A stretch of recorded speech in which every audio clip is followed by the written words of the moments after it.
Illustration number 8 है आप लोगों की बुक में या 9 है? 7 है। इलस्ट्रेशन नंबर 7 ओपन कर लो। स्क्रीन पे जो मेरे पास बुक है वो पुरानी बुक है, उस पे इलस्ट्रेशन नंबर 8 दिख रहा होगा। इलस्ट्रेशन नंबर 7 है न्यू बुक में। गुरमीत, हरिंदर एंड जगत आर इन पार्टनर्स। याद रखना जिस हिसाब से पार्टनर्स कैपिटल अकाउंट बनाओगे पूरा पूरा नेम लिखना है, GH या J नहीं लिखना। पेपर में वही हैबिट हो जाती है, पेपर में सारे क्वेश्चन ABC XYZ नहीं आते, ठीक है। तो अभी जो पार्टनर्स कैपिटल बनाओगे तो अपना इस हिसाब से थोड़ा सा कंजूसी मार के लिखना। नाम दोनों जगह, डेबिट और क्रेडिट जगह पूरा पूरा नाम आना चाहिए। Gurmeet, Harinder, Jagat are in partners. Profit sharing ratio है 5:3:2। They agree to dissolve the firm. पता चल जाएगा ये क्वेश्चन कहां से पता चलता है किस चैप्टर का है, यहाँ पे लिखा हुआ है डिसोल्व से, यहां से पता चलेगा। अब क्वेश्चन में देख लेते हैं नोट्स पेबल। सर ये आइटम हम जिंदगी में पहली बार सुन रहे हैं और देख रहे हैं, नोट्स पेबल। कोई गैस मारो वैसे तुक्का क्या हो सकता है? नोट्स बिल पेबल मतलब की हो गया बिल्स पेबल वगैरह, नोट्स बनवाए थे। कमाल है, मैंने लग रहा है अजय तक तेरा ट्रिप का खुमार नहीं उतरा, नोट्स बनवाए होंगे, वो नोट्स पेबल हो गया। वाह नाइस। सन्ड्री क्रेडिटर्स, आगे लिखा हुआ है एडवांस फ्रॉम हरिंदर। इसका मतलब क्या है एडवांस फ्रॉम हरिंदर का? हरिंदर से, तो ये मेरा हरिंदर, ये मतलब हो गया हरिंदर्स लोन अकाउंट। एडवांस का नाम लिखा हुआ है लोन अकाउंट। तू ना बोल अज, तू कुछ अजीब ही बोल रहे हैं, कहता जिम्मे मिस्त्री तो ले आवे। तो हरिंदर पार्टनर है, ये पार्टनर्स लोन अकाउंट है, तो आपका ये लोन अकाउंट बनेगा। रियलाइजेशन अकाउंट के बाद बनाओ हरिंदर्स लोन अकाउंट। सर हरिंदर्स लोन लिखेंगे, हरिंदर्स एडवांस अकाउंट। एडवांस वर्ड तो वैसे ही दिया हुआ है ताकि बच्चे कंफ्यूज हो जाएं, है ये वही। क्या कॉलम बनेगा? Second, Harinder's loan account. अच्छा जी, इस क्वेश्चन में करंट अकाउंट भी है, तो इस क्वेश्चन में करंट अकाउंट के भी कॉलम बनेंगे। करंट अकाउंट, बस करंट अकाउंट को इन्होंने कैपिटल अकाउंट में इकट्ठा ही डाल दिया, तो हम भी इकट्ठा ही डाल देंगे। 2400 वगैरह है ना, बट ठीक है। करंट अकाउंट को इन्होंने इकट्ठा मर्ज कर दिया है, तो हम इकट्ठा मर्ज कर देंगे उसको। नहीं, इकट्ठा ही।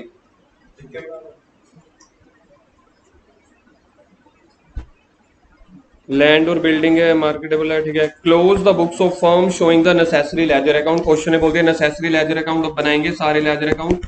इलस्ट्रेशन नंबर 7, सबसे पहले रियलाइजेशन अकाउंट।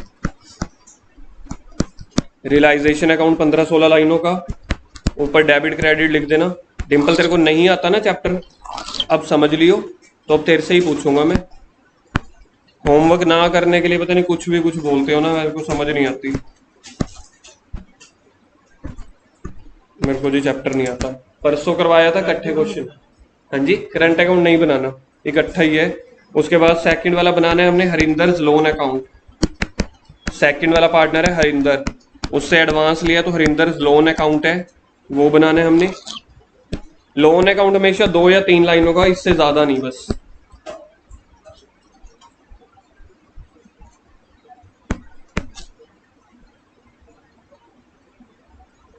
तीसरे नंबर पे बनेगा जी partners capital account.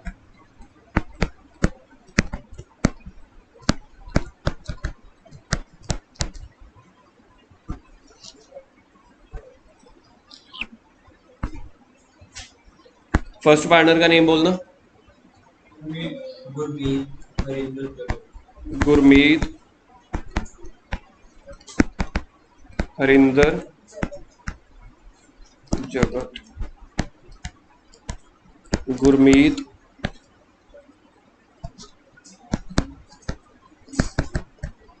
Harinder, Jagat. Partners capital account में डेबिट क्रेडिट आता है क्या?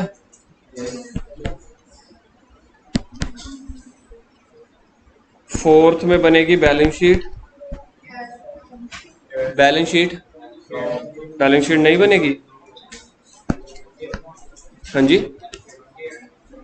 बैलेंस शीट बनती है, कोई बताओ रीजन बताओ जी, बैलेंस शीट क्यों नहीं बनती?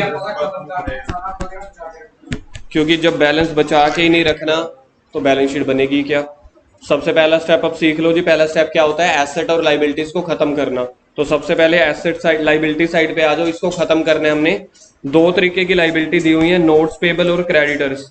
देख ले डिंपल, अब तू कहेगा मेरे को आता नहीं। सबसे पहले लाइबिलिटीज है तो रियलाइजेशन अकाउंट में by notes payable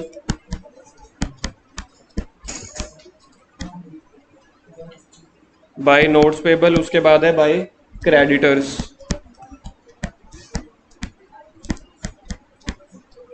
notes payable की अमाउंट बताओ कितनी है? 50,000 पूरी, 50,800। और क्रेडिटर्स की 29,200।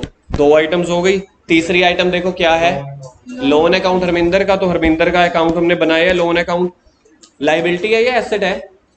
लाइबिलिटी वाली साइड दिया हुआ, तो बाय वाले से स्टार्ट करो। By balance brought down, amount बोलो 40,000।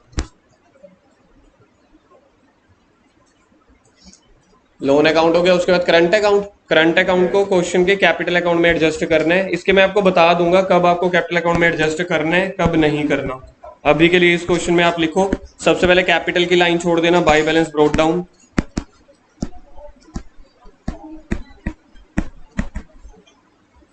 कैपिटल बोलना तीनों की कितनी कितनी है? 50,000, 30,000 और 23,480 कैपिटल हो गया। अब करंट अकाउंट भी लिख दो, बाय करंट अकाउंट।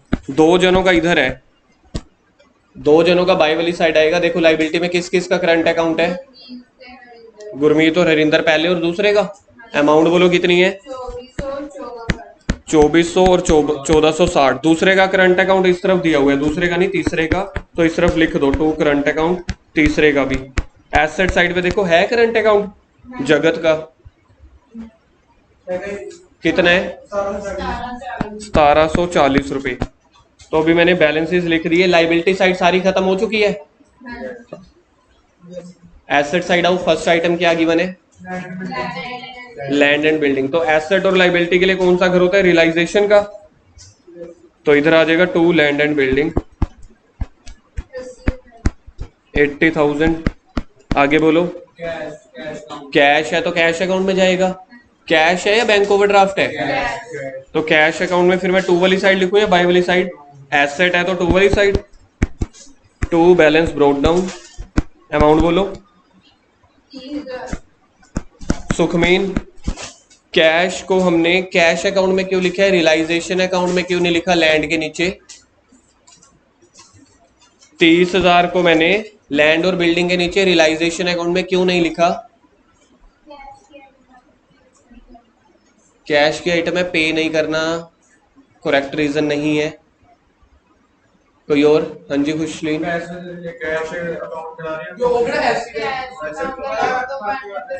ये रीजन ये होता है कि कैश अकाउंट अलग से बन रहा है। अगर बाय चांस लैंड या बिल्डिंग अकाउंट अलग से बनता तो उसको लैंड और बिल्डिंग में लिखते।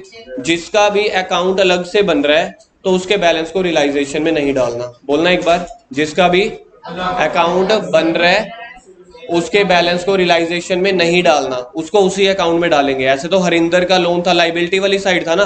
अब आप यहाँ पे देखो, क्रेडिटर्स को आपने लिखा है या नोट्स पेबल को लिखा है रियलाइजेशन अकाउंट में, और जो हरिंदर का लोन है उसको हरिंदर लोन अकाउंट में लिखा है, वो भी तो लाइबिलिटी है ना। वो यहाँ पे क्यों नहीं लिखी? क्योंकि जिसका अलग से अकाउंट बन रहा होता है उसको उसके अकाउंट में डालते हैं, बाकी सारी आइटम को रियलाइजेशन में डालते हैं।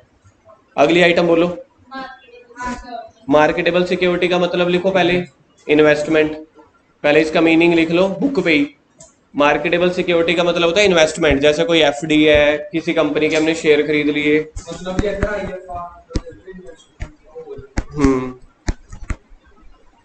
टू मार्केटेबल सिक्योरिटी, अमाउंट बोलो।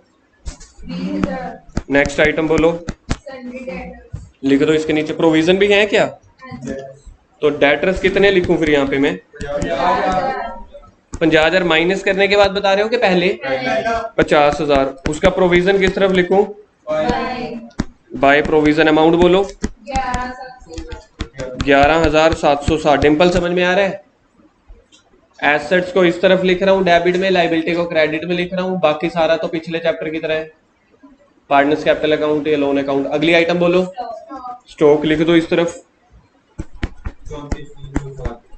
34,360। नेक्स्ट आइटम बोलो। इक्विपमेंट का मतलब होता है औजार, जैसे लैपटॉप हो गए, ठीक है, कुछ और चीजें होगी, एसी हो गई। अगली आइटम करंट अकाउंट वाला हो गया। एडजस्टमेंट नंबर 1 पढ़ो क्या लिखा हुआ है। Land and building 70,000। नहीं, पहले ये तो लाइन पढ़ो। लैंड एंड बिल्डिंग ऊपर लिखी हुई है एसेट्स रियलाइज, मतलब एसेट्स रियलाइज करने का मतलब रियलाइज मतलब बेचना। लैंड बिल्डिंग बेचा 70,000 का, मार्केटेबल सिक्योरिटी 18,000 की, 47,000, 30,000 क्यूमेंट। इन सबका टोटल मारो एक बार जल्दी से, शॉर्टकट लगा लेंगे अभी।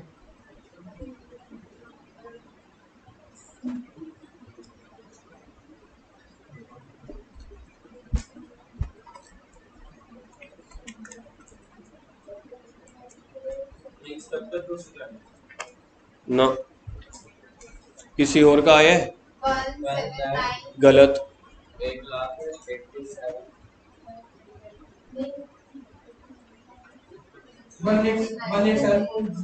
187 नहीं, अभी तक भी सबके गलत। 8 अलग अलग आंसर। लवोदय आसपास है, 187 है। पीछे देखो क्या आ रहा है, 187 187,240। 185,240। नहीं, ये भी गलत है। 187,240 आ रहा है, 187,240। एसेट्स बेच रहे हैं। जर्नल एंट्री सोचो जी क्या बनेगी। एसेट्स बेच रहे हैं, पैसा आ रहा है। टू रियलाइजेशन, तो कैश के डेबिट में लिखो, कैश के डेबिट में। शॉर्टकट तरीके से आज बता रहा हूं मैं। कैश के डेबिट में लिखेंगे, नाम क्या लिखेंगे, टू रियलाइजेशन अकाउंट।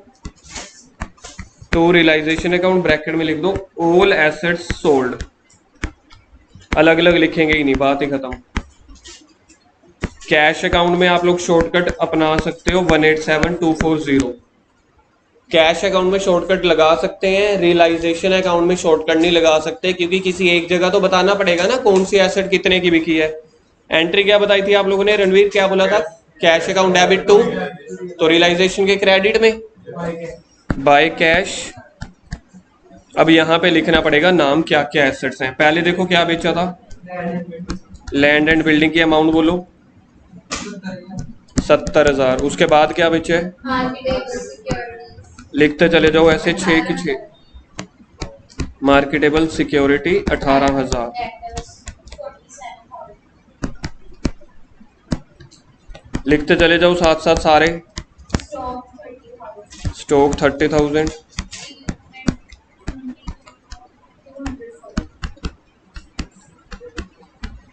इक्विपमेंट कितने के? 22240। बस यही थी के और भी है एक, तो इधर लिख दो 187,240। रियलाइजेशन में पूरा लिखना पड़ेगा कि हमने कैश में क्या क्या बेचा है। कैश अकाउंट में सीधा का सीधा टोटल लिख सकते हो डेबिट साइड। करण लिख लिया?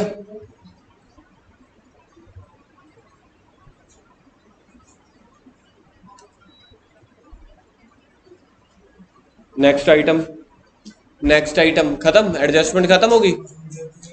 याद है मैंने आपको क्या बताया, वो था जैसे ही एडजस्टमेंट खत्म हो जाए सारी लाइबिलिटीज अपने आप पे करनी है। तो लाइबिलिटीज देखो कौन कौन सी हैं, नोट्स पेबल और क्रेडिट, दो ही लाइबिलिटी है, इसको पे कर दो। सर क्वेश्चन में तो लिखा नहीं हुआ, तो मैंने आपको क्या लॉजिक बताया था, सामने वाला आपको पैसे माफ थोड़ी कर देगा। सामने वाला पैसे मांगने आएगा, आपको उतने के उतने पे करने पड़ेंगे। सर कोई डिस्काउंट नहीं मिलेगी, क्वेश्चन में लिखा हुआ है तो मिलेगी, नहीं तो पूरे के पूरे पे कर दो। पे करने की जनरल एंट्री बोलो, realisation account debit to cash, तो रियलाइजेशन के डेबिट में टू कैश। जैसे हमने वहां पे बाय कैश लिखा था जब एसेट्स बिक रही थी, जब पे कर रहे हैं तो टू कैश लिख देंगे। पहला नोट्स पेबल, कितने के नोट्स पेबल हैं सामने ही पता चल जाएंगे, 50,800। जिसने टोटल करना है टोटल कर सकते हो, नहीं तो अलग भी लिख सकते हो। क्रेडिटर्स कितने, 29,200। अब यही कही कैश के क्रेडिट साइड पे लिख दो बाय रियलाइजेशन।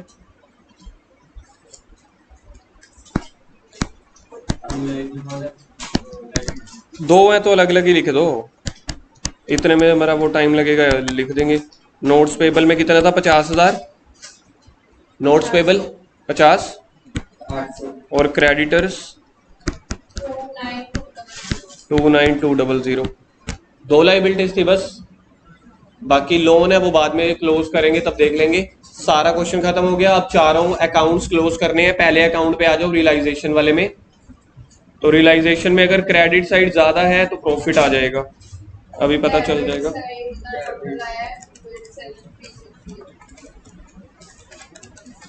टू क्रेडिट का आ रहा है 2,79,000, तो मतलब लॉस आ रहा होगा। 287,360 8360 का लॉस आ रहा है जी। 8360 ठीक है जी। डेबिट साइड का टोटल ज्यादा है तो डेबिट साइड का टोटल लिख दो। टू क्या था? 2,87,360। डेबिट साइड का आ रहा था 2,79,000 2,79,000, तो बाकी आ गया by loss on realisation. By loss on realisation Gurmeet था ना पहला नाम, गुरमीत। हाँ 8,360 का गुरमीत, हरिंदर और गुप्त। क्या था तीसरे का नाम? क्या था? जगत। रेशियो बोलना 8360 की। पहले का आ रहा है 4180 2508 1672 1672।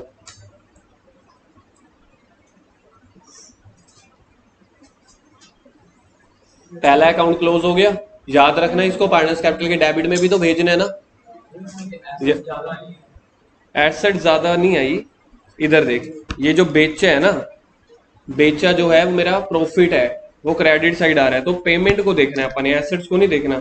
ये पैसे हमने पे किए हैं, तो ऐसे सोचो आप, पैसे पे किए हैं मतलब डेबिट साइड मतलब लॉस हो गया। जैसे रिवैल्यूएशन में करते थे सेम वही प्रोसीजर है, इस एंगल से सोच लिया करो।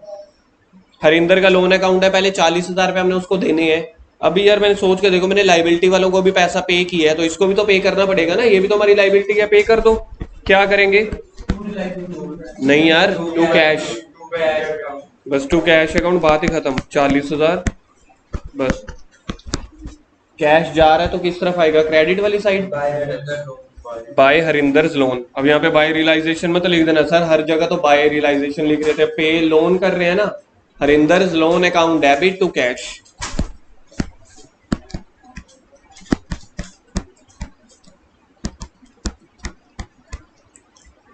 बाय हरिंदर्स लोन अकाउंट कितने का? 40,000 का। दो अकाउंट खत्म हो गए, पहला भी क्लोज हो गया अकाउंट, दूसरा भी क्लोज हो गया। तीसरे पे आ जाओ, तीसरे में रियलाइजेशन का लॉस डालना था। तो रियलाइजेशन अकाउंट 4108, अगले 1672।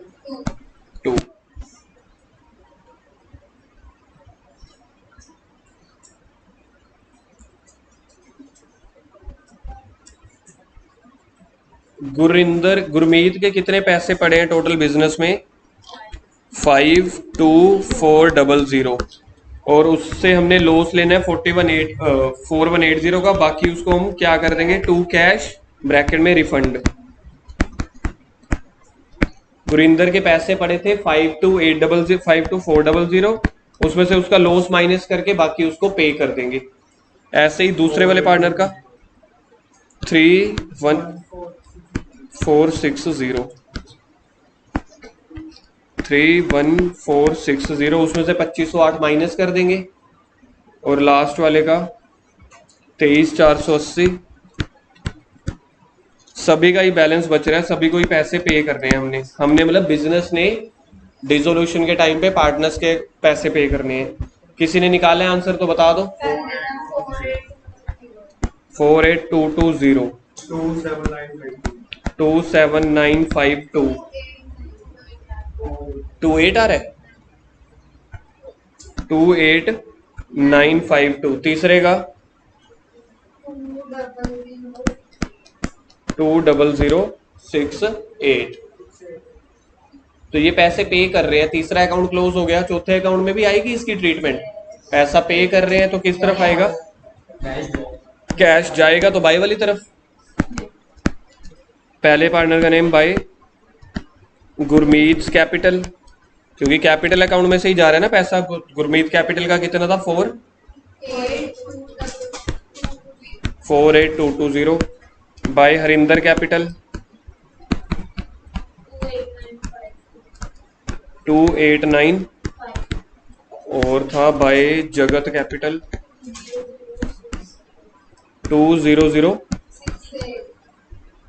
क्रेडिट का मैं कर लेता हूं, आप लोग डेबिट का कर लो।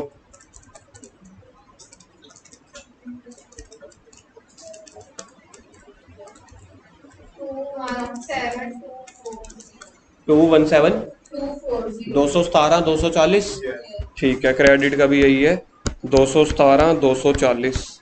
आप लोगों ने डेबिट का बताया था 217 240। हमें तभी दिया था, मैं क्या छोटे छोटे बच्चे हैं डर जाएंगे।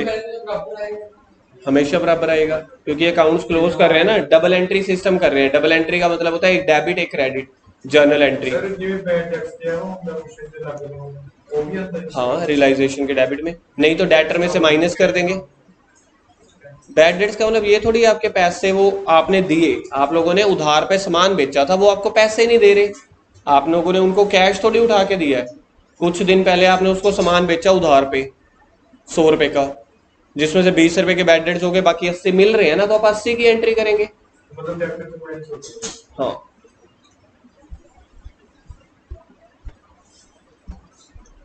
बड़े दिन से हमने जर्नल एंट्रीज नहीं की।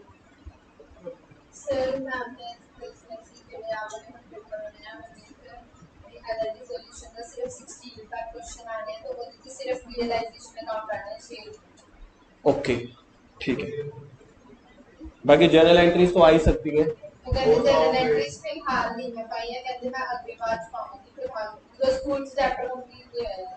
अच्छा, ओके, गुड फीडबैक।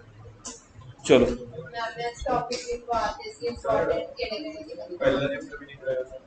केड़ा फंडामेंटल कर दे, हुण क्लास तो बाद ना गल कर दे।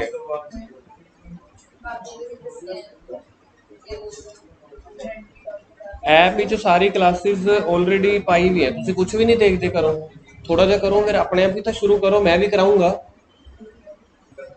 पता है ना, दूसरी ट्यूशन 50 रुपया पर क्लास के चार्जेस है, पता है आप लोगों को? 50 रुपीज पर क्लास के चार्जेस है। मैंने आपको अनलिमिटेड फ्री दिया हुआ है और वो भी घर के लिए। तो एक इसका मतलब है हम खुद भी उसका फायदा नहीं उठा रहे। हो सकता है अगले महीने से मैं भी दूसरे टीचर की तरह मतलब कॉपी कर लूँ या थोड़ा लालच दिखा दूं, मैं भी 50 रुपये फीस लेके आ जाऊँ ना, फिर मैं आपको क्लास दूंगा, आप देखना पहले दिन लगा के आओगे। फ्री चीज की कभी वैल्यू नहीं पड़ती। ये मेरे को स्टूडेंट्स भी सिखा रहे हैं, ये मेरे को सब सिखाते हैं। यही चीजों की अगर मैं पैसे रख दूं ना, 20 रुपए क्लास 50 रुपए क्लास, अपने आप सारे लगाएंगे और पहली बार में लगाएंगे। तो हमें भी अपने अंदर से थोड़ी सी आग जगानी है कि सर ने अनलिमिटेड क्लासेस दी हुई हैं, अनलिमिटेड व्यू, और वो भी घर के लिए भी। ये भी नहीं है कि सिर्फ आपको इधर आके लगाने हैं, तो थोड़ा सा अपने आप भी देखना है। निकालो जी, इलस्ट्रेशन निकालो आप लोग।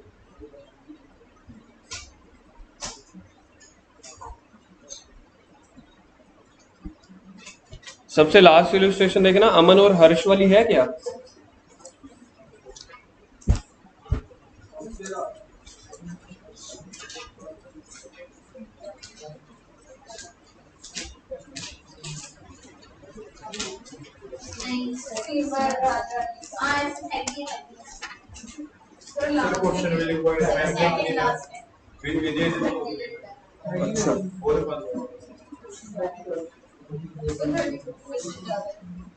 चलो, ये नंबर कौन सा है नई बुक में? अमन और 38। इलस्ट्रेशन नंबर 38 निकालो, जर्नल का फॉर्मेट बनाओ। सर अभी हमारे इस अटेम्प्ट में तो जर्नल एंट्री आनी नहीं है पेपर में, आप क्यों करवा रहे हो? फर्स्ट टारगेट पहला सीबीएसई को हम फॉलो करेंगे। दूसरी बात है, चाहे रियलाइजेशन अकाउंट भी बनाओ, होता तो वो भी जर्नल एंट्री के बाद ही बनता है। तो हमने अपनी कॉन्सेप्ट की तैयारी करनी है, सिर्फ क्वेश्चन की नहीं।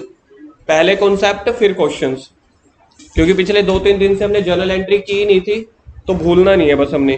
क्योंकि पेपर में मैंने आपको बताया था 70% चांस है सीबीएसई में जर्नल एंट्रीज आएंगी। अमन एंड हर्ष वर पार्टनर्स, मिल गया क्वेश्चन?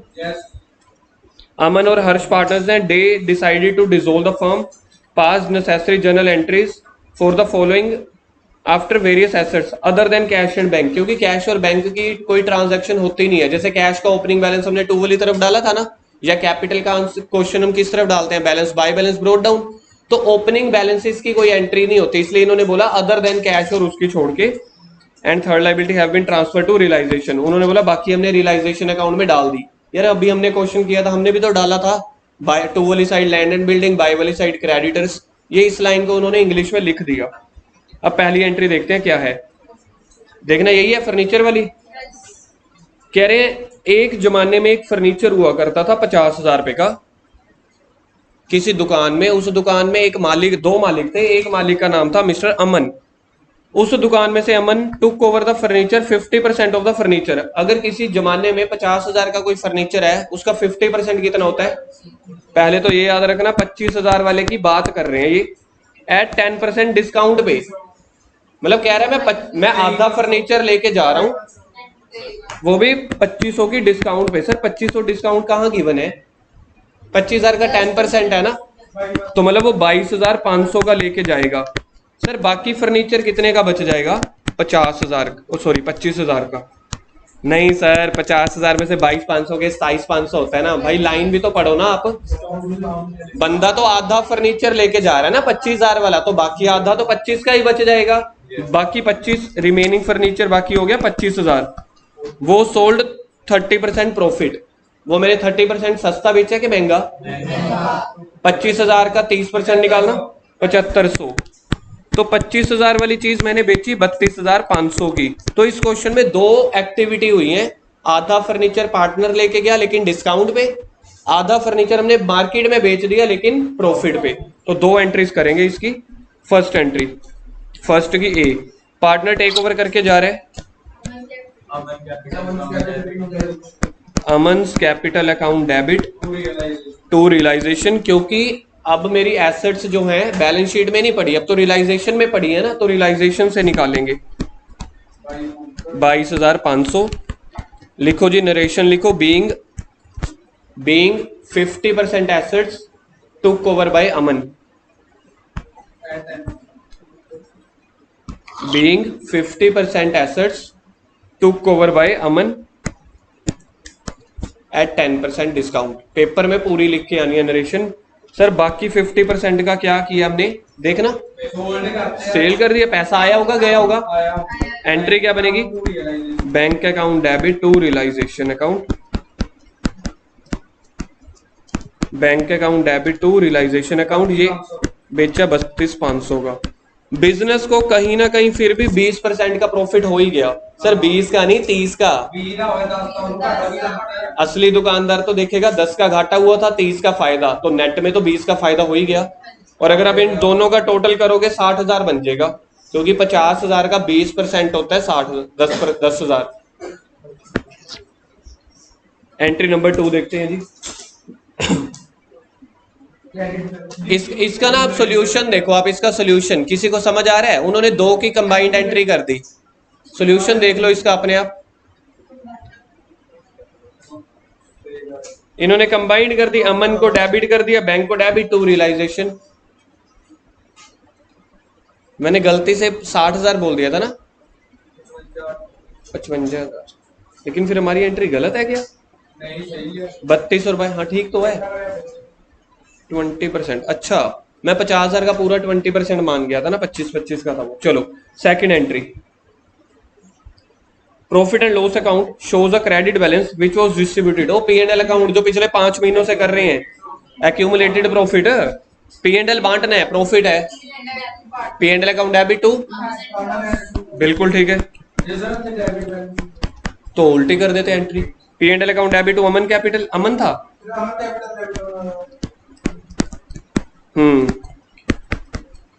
दूसरे पार्टनर का नेम देखना, हर्ष था क्या।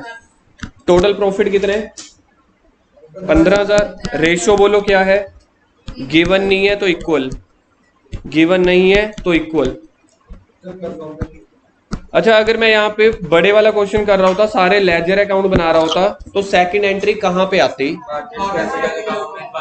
पार्टनर्स कैपिटल में बाय वाली तरफ, बाय P&L। एंट्री नंबर 3 बोलो जी, Harsh loan of 6,000 was discharge at, मतलब 200 रुपए का लॉस हो गया। इंटरेस्ट, अभी आप लोगों ने इंटरेस्ट नहीं लिखना, आप इंटरेस्ट मान लो, कुछ भी मान लो, है तो वैसे इंटरेस्ट, लेकिन इसकी एंट्री क्या बन सकती है? बहुत बढ़िया। इस क्वेश्चन का मतलब है पार्टनर्स का लोन है, जो पिछले क्वेश्चन में हरविंदर का नहीं था, हरिंदर का, तो वो लोन हम उसको पे कर रहे हैं। लोन लिया था 6,000 का, पे कर रहे हैं 6200, तो 200 रुपए का लॉस हो गया। लॉस को अपन हर चैप्टर में रिवैल्यूएशन में डेबिट करते हैं या रियलाइजेशन में?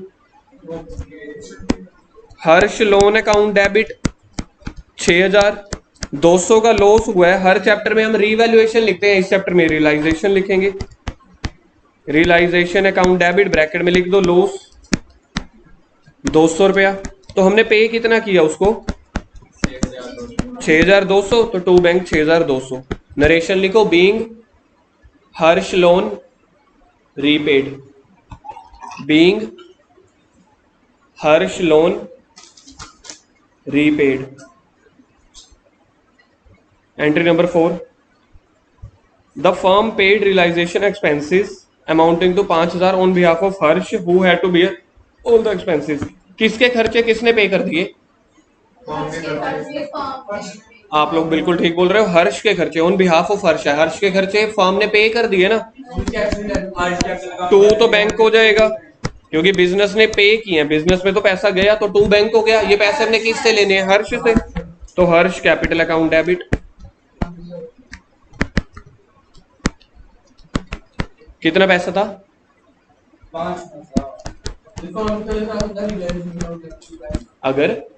अगर फर्म के होते तो हर्ष की जगह रियलाइजेशन आ जाता, फिर बिजनेस का लॉस होता। एंट्री नंबर 5 बोलो।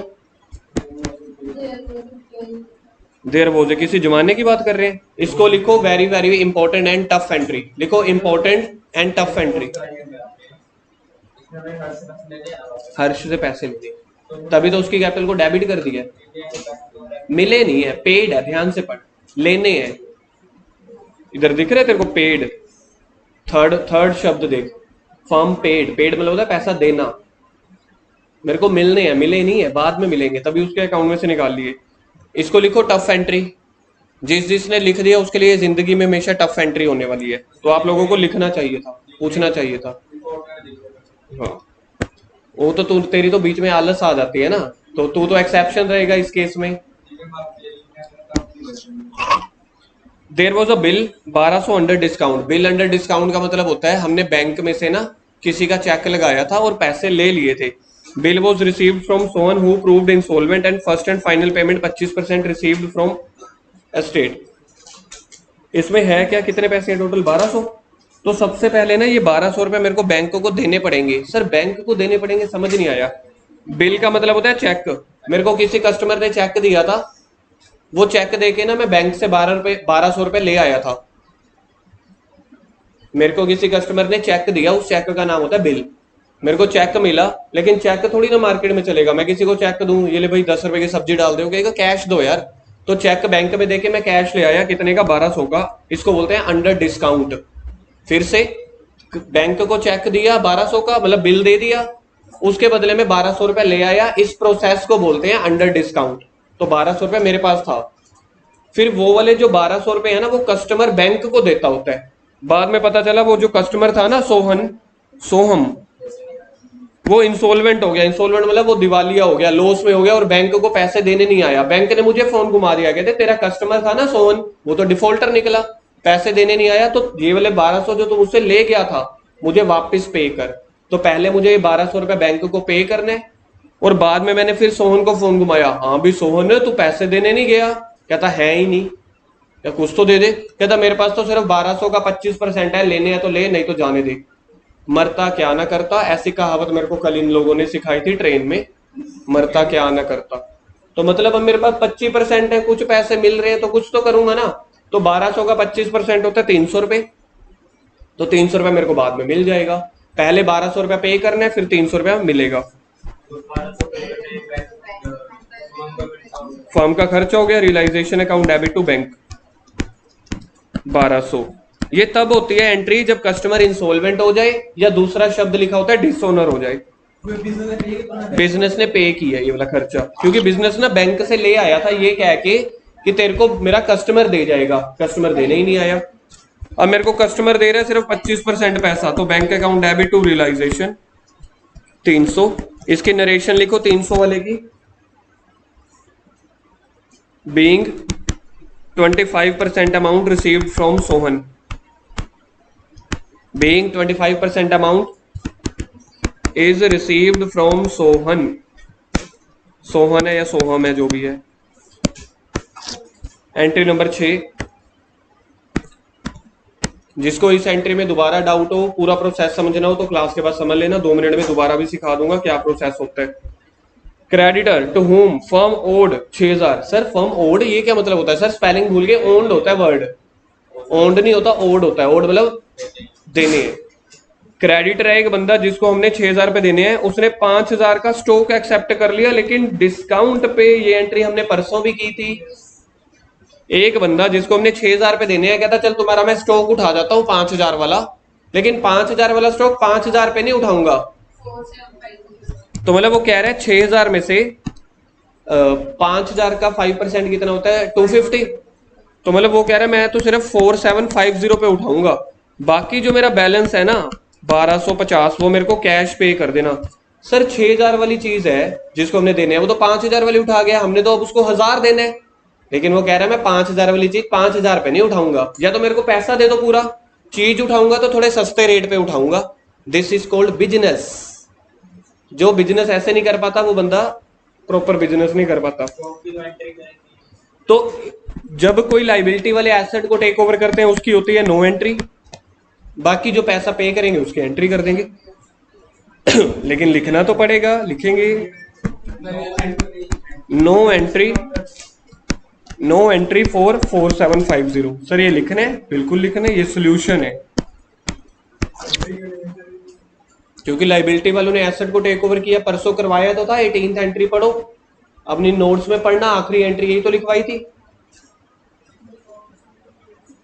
जब कोई लाइबिलिटी वाले किसी एसेट को टेक ओवर कर रहे हैं तो उनका हिसाब बराबर हो गया, तो उसकी एंट्री होती है realisation account debit to realisation, तो वो कट गया तो इसलिए नो एंट्री। बाकी जो हमने पे करना है उसकी एंट्री बोल दो कितना, लिखो जी 6000 माइनस 4750।